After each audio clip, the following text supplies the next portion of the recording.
How's it going? So this video is I'm making it just to kind of help out those who are wondering how in the world is this thing happening right here. And it's so minimal that if you don't really pay attention to it, pay really close attention to it, you'll miss it.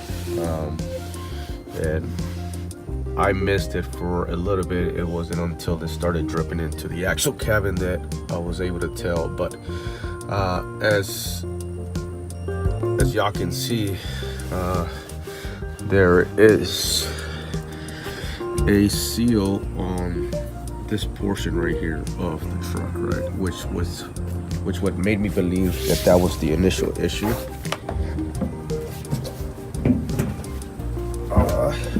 Because I saw that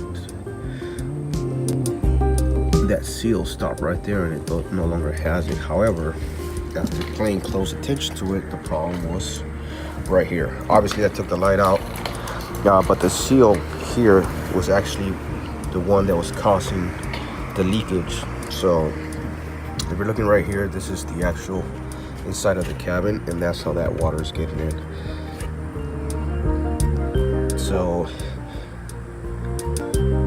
I'm gonna be kind of going through the steps of how I fix this issue. So if you want to stick around and just kind of take a look at the additional video on how I did it, just go ahead and wait for the next video to load up, or click the next link. But yeah, pretty much this is how this water was getting into the cabin. So I hope it helps to you guys who are wondering how in the hell your not too old truck is getting water in. All right, thanks for watching.